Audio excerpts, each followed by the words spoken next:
Hello, and thank you for tuning in to Behind Marketing Lines, where stories fuel growth. I'm your host, Zeeshan, and today my guest is Harsha Thawani. Harsha, good to see you behind Marketing Lines. Thank you, and likewise, nice to meet you. Thank you so much. So I'll head straight to the first question. What if your life was a movie? What is it called, and what's the opening scene like? I would say it would be called The Happiness Architect. Interesting.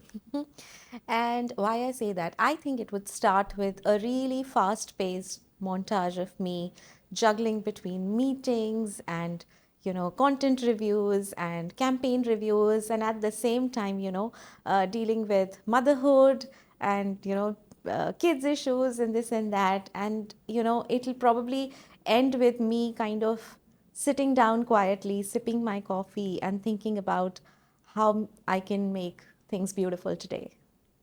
Interesting. And what if it was a book? What chapter are we at right now? The chapter would probably be called Integration, Elevation, and Reinvention. That is very deep. And why I say that is because professionally, I am at a stage where, the firm is expanding and we are doing a lot of things, working in different geographies and all of that.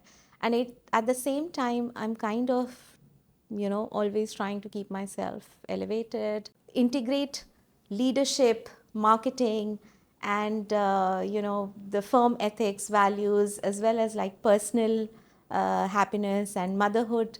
I just want to bring it all together and reinvent it and create a beautiful story. It is beautiful indeed, and we will get to hear that story now. So, how did you get into marketing? What's your origin story? So I started working, fortunately, I started working very early on in my life. Right. And fortunately, I also had exposure to almost all the aspects of a business, finance, HR, in some shape of the or form. So I've seen every sort of aspect very deeply. Right. And that's when marketing started fascinating me, because as an admin person, I was doing almost everything, and marketing actually fascinated me. And over the years, I realized that, I like to figure out why people choose what they choose. Right. What is the idea behind it? And gradually, I worked in product marketing, services marketing for the most of my life, service marketing. I've realized that I also like making complex things sing.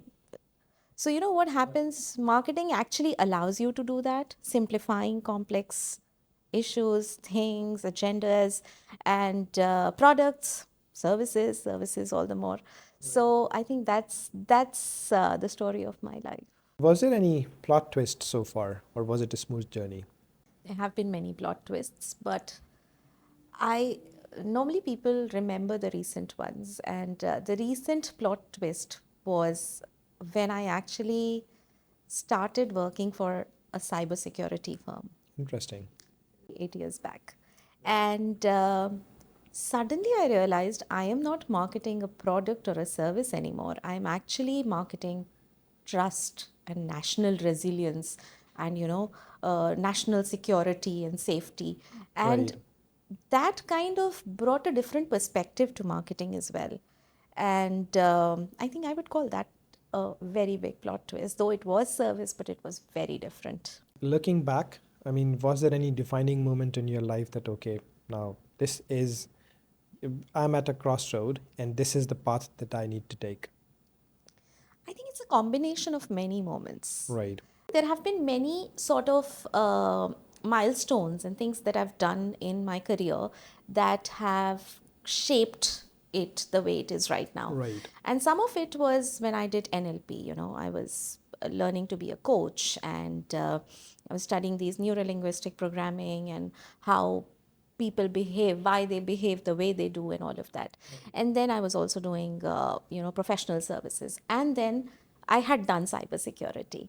Then what happened was I was involved in a project which actually involved, and it doesn't happen always, that you Right. are creating an impact on 250,000 people together, and that too students. in the Interesting. UAE from like 500 different schools. So that was a big sort of career defining moment for me, because that made me realize that marketing is not just putting up posts on LinkedIn and doing an ad, or it is a combination of everything that you do plus the impact that you're able to create. Is there anything that you're working on right now that really excites you? I mean, I know you love your job. I know you have this passion for marketing, and then, you learned the NLP and the coaching. So, and it's very diversified. So, which excites you the most? I think I should rather ask you that. Of all the things that excite me, I think integration of ideas, of techniques, of initiatives is what excites me a lot. And at the same time, giving the space to my team and people to grow, I think that is what excites me. If somebody feels, they have progressed in they've learned something new, and at the same time, we have integrated different ideas into one big campaign and launched it. That's what excites me every single day. And at the same time, after doing all this and missing a lot of school deadlines and all of that, when your daughter comes to you and says, you're doing good, that kind of makes a difference. That's interesting because usually for people who are, into many things, at the end of the day, you miss your son's football, right? I'm just saying from my own perspective, and then it hits you at times. So how do you do it all? Like, how do you manage all this? I'll be very honest, I cannot do it all. I cannot do it all. I still miss a lot of deadlines. There was a point in time when my daughter said uh, to her friend about something that I missed, and she said, "Oh, my mama, she hardly reads her emails." So she must have missed it. So I do not do it all. I try to do as much as I can. And I think that's the lesson I also want to give to my daughter, that you have to try your best. You will never be able to do it all. I show up as much as possible, as much as I can. And that's what I do. That's what I don't lose sleep over issues that are not in my control. I Right. try to fix what's in my control, and that's all we all can do.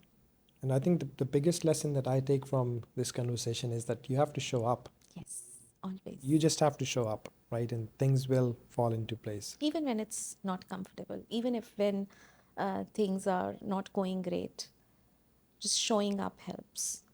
Totally agreed. And what's one challenge that's keeping you up at night? I know you just mentioned that, you don't let things make you stay up at night, but is there any challenge that, you face today, and how are you planning to overcome that? And that's mostly for the aspiring marketers out there, because a lot of us, when we get into this field and what we studied in schools, colleges, and universities, and when we hit the market, and it's like, what just happened? Philip Kotler did not mention that. Yeah, I think yeah, unless you get yourself in there and start doing, get your hands dirty, you don't realize what marketing is all about. True. There are things that do keep me awake at night sometimes. I'm not saying it in a negative way, but it's definitely AI. Right. With the rise of AI, what is happening is there is a lot of content scaling, okay? And somewhere there is always a danger of losing that human touch, Thank you for saying that. losing that human element. And, even supervision of campaigns, of small things, small write ups and thought leaderships, and even interviews like this, it's become, it's become so difficult, because you have to make sure now you have to supervise it from an angle where you have to also check, does it sound too AI-ish? Does it sound Agreed. too perfect? If that human touch is there, if people know that, you understand what are the weaknesses, or what are the problems that they are facing, I think that is very important. So I would definitely say, just how to always keep a balance between that AI content scaling and the human element is the biggest sort of challenge these days. It's really important, especially for the people working in marketing where attention to detail is everything. So, back in the days, if there is a small typo, then the world would be upside down for the marketers, right? Yes. We will get into trouble. And now, when I see a typo somewhere, I think, okay, this is human. someone actually worked on it. So it wasn't put into AI and somebody just said, just push Yeah. it out. So someone actually put their mind, heart, and soul into it. I need to see this. Of course. A lot of times, there was a time when every single LinkedIn post read, thrilled to be doing this, thrilled to be attending. And I was like, is this like the end of humanity and the human sort of language? But I think people are getting there. Of late, I've been to so many conferences and I meet so many people, and everybody has realized, the value of human touch in any marketing activity. It's so important. That is so true. We bring our best selves to LinkedIn. Yes. We want to show accomplishments to the current bosses, the colleagues, the future employers, or to the industry at large. We don't share our losses there. We don't share our failure stories there. It becomes depressing at times for some people as well. And I've had these conversations with friends, colleagues, a few people here as well. When I open the LinkedIn, everybody is accomplishing something. What's going Something. on, right? Yeah, it is.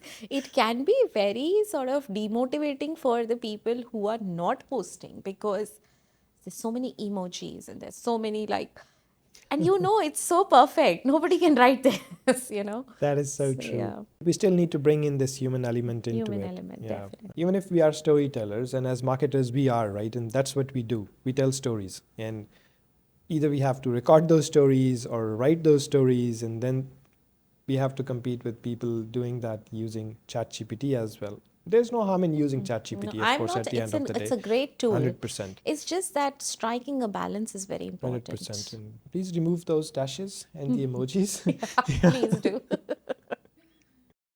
So this brings me to zooming into a day in your life, because the listeners would want to understand how does a day in your life look like, and if they were to be you, how should they start their day and how should they end it? Not every day is accomplishment, and I will not lie. There are days you feel low and down and sad. But the thing is that one thing you have to keep in mind is this too shall pass. And that's for good days and bad Agreed. days, both. My typical day looks like starting with a cup of coffee, to be honest, and, doing whatever my family needs me to do, my contribution to my home, to my family, to my daughter, going to office, doing these leadership meetings, doing strategies, running campaigns, and even, lunch is a very important part of my day. I'm a big foodie, okay? I Okay, feel like if your stomach is full with good food, you can deal with the day, no matter how bad it is. that is so true. Okay, so yeah, and try to deal with problems, don't run away from them. That's one thing I probably learned very early on in my life, that running away doesn't solve anything. So deal with it. Things will go wrong, and especially people today, this generation, they don't want things to go wrong. Especially maybe it's because of the rise of AI, that everything is so perfect. People don't want things to go. Do things, do mistakes, and learn from it. Everything that you do will either have a very fabulous result, or True. there'll be a learning. 100%. And that's how I deal with my day. And yeah, I'm sad at times, and it's human to be sad, to cry, to everything. And as a coach also, I say this, and I'm a mental health coach as well, and I say, you know don't run away from emotions. Whether you are happy or you are sad or you want to cry or you want to shout, you are angry, this is all normal. It'll happen and it shall pass. Now I would like you to wear a marketer's hat and give a piece of advice to the future marketers. I think it won't be anything new. Right. There are two things. One is show up. No matter how hard it is, no matter how uncomfortable it is, even when things are going wrong, show up. That solves half the problems. And second is, your mental health is as important as your physical health. That is so true. So, deal with your emotions. Do not shut down your mind. Do not shut down your, especially not so happy emotions. Find someone you can talk to. That is very important. With the rise of AI and so much happening around us, what one skill or mindset do you think will separate future marketers from the marketers who are going to be obsolete very soon? So again, a combination of AI excellence Right. and human emotions. And if you crack that, if you can read data, analytics, analyze things well, do all of that numbers and all and understand, and even if you get that data from like AI, but you can build a beautiful story around it, you can build a right narrative around it, you will succeed. Marketing is at its best right now. Previously, it was all about creativity, doing campaigns, the Mad Men era. But then the data started coming in, and the right kind of data started coming in. And with all these performance campaigns, now we have so much data that we can play around with. We can forecast a few things. We can actually see where the trend is going and what we need to be focusing on. So I think it's fascinating for marketers. I mean, and this is time to be in as a marketer, Exactly. because nothing is impossible. Now you can give a command, and the things with low budgets we couldn't do before. Like we couldn't do Super Bowl quality ads in the past because of the budgets. But now we can sit at home and spending $45 on a platform, we can probably do a 2 minutes film. Of course, leverage on that, on how things have evolved, but also, think why somebody would buy something. Start speaking also the language of your business. So if you can have a beautiful creative narrative and you can relate it to the product that you're selling, know your product, know your service, very important. And that ChatGPT can't tell you. Meet people in the office. At currently, in professional services, there are at least 200 different services that I provide. And I always tell people, go sit with the team, to the client facing team, sit with them, understand what they are trying to sell, So true. and then build something around it. You have the data, you have the tools, you have everything, but knowing what you're selling will actually create that beautiful story that will enhance your storytelling and help people buy. I think that's very powerful. And this is something I do with my team as well. I make them sit with the business people to understand what products are they working on. And then with the salespeople, okay, they're trying to sell something. What are the issues that they are facing that we can tackle too with marketing? And I think that's really important. Thank you for mentioning that. But what's one underrated tool or framework or practice that you rely on? There is no defined framework. We read a lot in our like MBA lessons and all of that. It's simple. Know your insight, Right. whether it's product or service. Know the insight, know the human truth, you know know Interesting. why people want to use it, why, what is the problem you're trying to solve, and then uh, with all the available tools, try to build something that you will buy yourself. So if I was the CEO, for example, as a professional service, will, if I read this, will I buy it? Interesting. This theory always works. Put yourself in the customer shoes and then try to build a campaign, with the right insight and the human truth. Agreed. And then we need to humanize it to an extent that, a 3 years old or a Yes, grandma absolutely. Make can it actually simple. understand it. I love simple things. Yeah. Trying to put the storytelling approach and, making it so complex that people are not able to understand it, then I think the message would be Yes. lost somewhere. Lost. And that's why it's very important to know the insight that you're trying to share with people. Because if you know the insight, you can simplify it. 100%. So, yeah. Right. And what's one daily ritual or habit that you live by every day? Is it your morning cup of coffee or yoga, or what is it? You know, it's my morning cup of coffee before everybody wakes up in the Right. house. I sit in a corner and just 10 minutes. I try not to think anything. A lot of things come in mind. But now, with, so many years, I think I've reached a stage where I kind of structure my thoughts in those 10, 15, 20 minutes. Right. Try to calm myself down before the world kind of takes over. So that is one ritual I still follow. Like that, I think everybody should do this. 10 minutes, give to yourself. You know, Initially it doesn't happen. You get these random thoughts, but it helps. It helps. Even if it's random thoughts, at least you will know, what matters to you. It's a great combination, coaching and marketing, and understanding the psychology.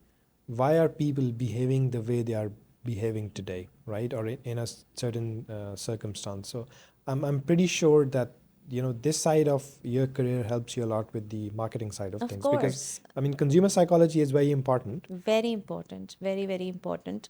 And I think we often kind of underestimate the power of questioning, True. you know. So that gave me a different perspective into questioning and listening, Interesting. which is very important for a marketeer, you know.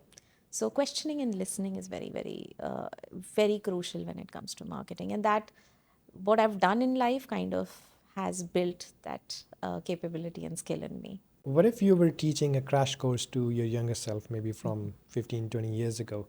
What's the chapter that you would want to teach first? I wish I told myself long back to be more confident. Right. And it's true that, the more you work, the more you kind of spend time, dealing with issues, personal or professional, you grow and you build that confidence. But I think I could still have been more confident at that time. And that is one lesson that I would want to start with. Don't shut down your ideas just because somebody else might not like it. Build on what you believe in and have confidence in your skills, in what you're doing, and you'll do great. Awesome. And I think in this, there is a lesson for the leaders out there as well, right? That have this safe space around you where your subordinates or your team members can come and say whatever they want without having this fear of being shut down. I think that is really important. Very important, yes.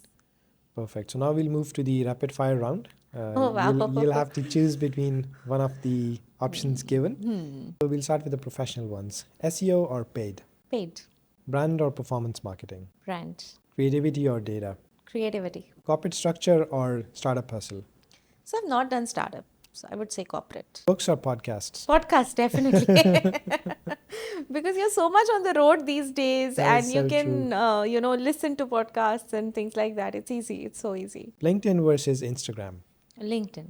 Yeah, I follow you on LinkedIn. Some great stuff. Thank you. And AI or versus human intuition? It's a very powerful combination. So I would say a combination of both. Global campaigns versus local activations? Local? Global campaigns with local Well, activations. that's How do we put interesting that? because you're the second person who said global, Oh, really? and this is interesting, and I like it. I like the word. For a very long time, I've worked in professional services firms that are like multinational. And you would always have a global campaign. And there was a time when they would just ask you to roll it out everywhere the same way. But the power of the campaign is localizing it. It is an excellent campaign, but unless you know the culture, the people, the local nuances, and you kind of, localize a bit, one approach fits all. Doesn't It work. doesn't work. Yeah, Yeah. I mean, I've had the pleasure of working on some of the global campaigns, and we were advertising in 76 countries. So imagine trying to understand the cultures of 76 Six countries countries. and then still being able to entice those people to look at your ad, click on it, go to the landing page, read about it, or watch the video, fill up the form, It's give. challenging also. Yeah, of course it is. It's actually like, and the product that we had back in the days was very niche. So it was actually like finding a needle in the haystack. And but it was fascinating because it's really important as marketers to understand the market first and then go talk to them, right? Otherwise, it can backfire, and Of it has course. backfired for many, global Oh, campaigns in the especially in past. this region, things will backfire. And I worked in India where consumers think very differently. That's true. There is a segment that is price conscious, there's a segment that's brand conscious. And you can't just, follow the same approach. So you have to localize. So true. And what if you had to choose between TV ads and TikTok reels? Can I say TikTok Reels? I'm quite impressed by some of the work that my team has done. So Oh, I would say nice. TikTok Reels. Working from office or working remotely? I like working from office. Risk taking or playing it safe? Personally, risk taking. Customer first or product first? Customer. Now, a few personal questions. And I think Okay. I know the answer to the first one, but coffee or tea? Coffee. Early mornings or late nights? Early mornings. Mountains or beaches? I like mountains, but I have motion sickness, so I end up going to beaches. Readings or watching web series? Web series, Solo trips or group travel?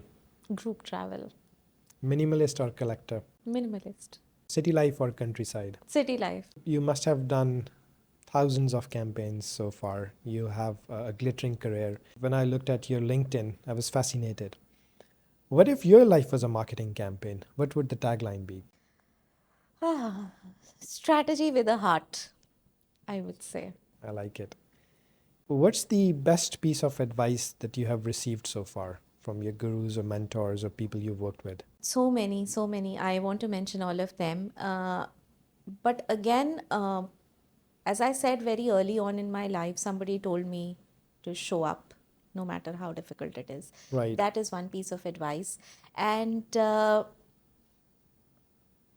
very important was don't be scared. Don't be scared of not just work, but people, circumstances, emotions. We don't realize that our emotions are, the emotion of fear, the emotion of being rejected, or just thinking that somebody might reject us, it kind of scares us. Don't be scared. That's very powerful, and especially for people who hail from, villages like myself.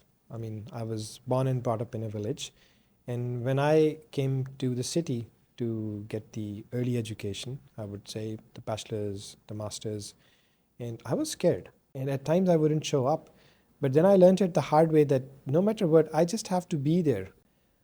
I sort of made it. Yeah. So I think I really love the advice that don't be scared and always show up no matter what, and you'll get there. My father also always used to tell me one thing: the problem that looks this big today, if you think you don't have a solution, you anyways can't do anything about it. Just sleep. So true. Sleep over it. Next day, that problem will automatically become smaller because there'll be other problems to deal with. So, if you can't do anything about it, sleep over it. Think about it the next day. And it has worked. It has worked miracles in my life. Awesome. It's So, a great advice. If you had to describe your journey in 3 words, what those 3 magical, now since we're marketers, keywords be?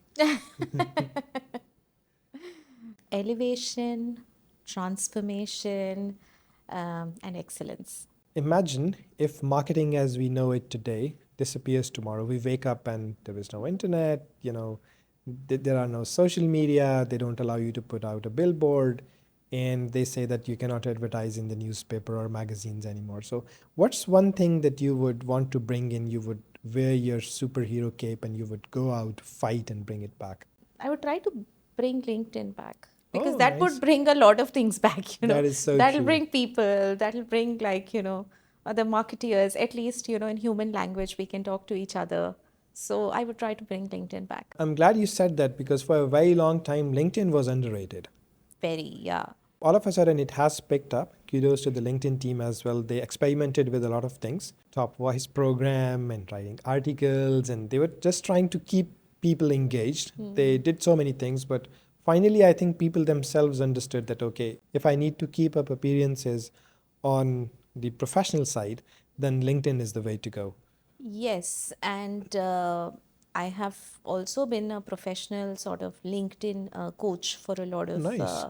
my team. I do these trainings on personal branding and all of that. Nowadays, I do see a lot of non-professional, unprofessional stuff on LinkedIn, and I think we are now at a stage where people need to realize what LinkedIn was made for. Earlier, it wasn't used; it was so underrated. Now, suddenly, there is so much good stuff there, but with all the can I say rubbish stuff that's Yeah, it's coming ready to in, announce. and people are throwing so much on LinkedIn that there is a threat of it losing its sort of credibility.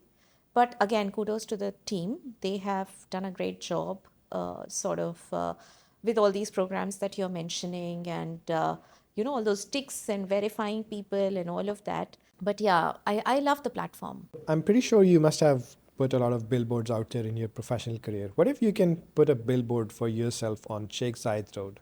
What would be the message on that billboard? making an impact one story at a time. Interesting. I like it. When the credits roll on your professional journey, what would you want those lines to read? A marketeer with a soul and heart. Any messages for your team or your extended team or the aspiring marketers out there or the people who are just getting started or the people who are just getting into business degrees, thinking what to choose between finance, HR, marketing, management information systems? What would be your advice? So I would say, as I said, I started working very early on in my life. And I would just tell people to get out there, get in the industry, do something. Do something that will give you exposure to different aspects of business and then choose. Because, a lot of times people think, oh, let me complete my graduation, let me do this. No, it's okay. There are still so many jobs even a 12 years old can do. So And to true. parents also, I would say start this from home. There is a lot of education and a lot of learnings that we can give our kids at home. I was talking to someone the other day and I was saying, our children, because I come from India, okay, Right. where you have these small mom and pop stores, and and my uncle had one. And I was telling her, if I was in India, our kids, my daughter and your son and everybody, they would have learned so much by just sitting there So true. and watching my uncle selling groceries, because that kind of gives you the exposure. So there are small little things that we do every day. Sometimes when I'm having like a teams meeting, my daughter sits there, she listens to the conversation, she has questions, and I try to answer it the right way. So they're already learning a lot. So for parents, give that exposure, and for young people, believe in yourself, go out there, do something. Even if you have an idea, try to bring it to life. Nowadays the internet is open with so many tools True. that it's very easy to bring your ideas to life. Try to bring your ideas to, you'll fail, fine, but you'll learn something. That is so true. And I think being street smart is very important, Yeah. as you mentioned. The opportunity that we are missing out on is for our children to go out there and understand how life works. That would give them a different perspective. I am not saying education is not important, degrees is not important, but it's very important to be street smart. It's very important to know life. That is correct. Well, Harsha, so many insights. Thank you so much. It was an amazing session. Yeah, Thank you for it taking was time lovely out. talking to you. Thank you so much for having me here today. It's nice to talk to you. You've actually brought in a lot of things that I didn't even thought of in a long time. But thank you so much. I'm glad we did this, and I think there were so many lessons for the viewers. And usually, when we have these conversations, they just flow. And thank you for gracing behind marketing lines. One thing that I've recently started doing is that we have an internal saying with the team that I work with Mm-hmm. behind marketing lines. Mm-hmm. Whatever happens behind marketing lines stays behind marketing lines. I would like you to share something really funny from your career that happened. You never mentioned it to anyone, but you would want future marketers to know that, okay, things like this happen and it's okay, or something Now, fun that they would remember.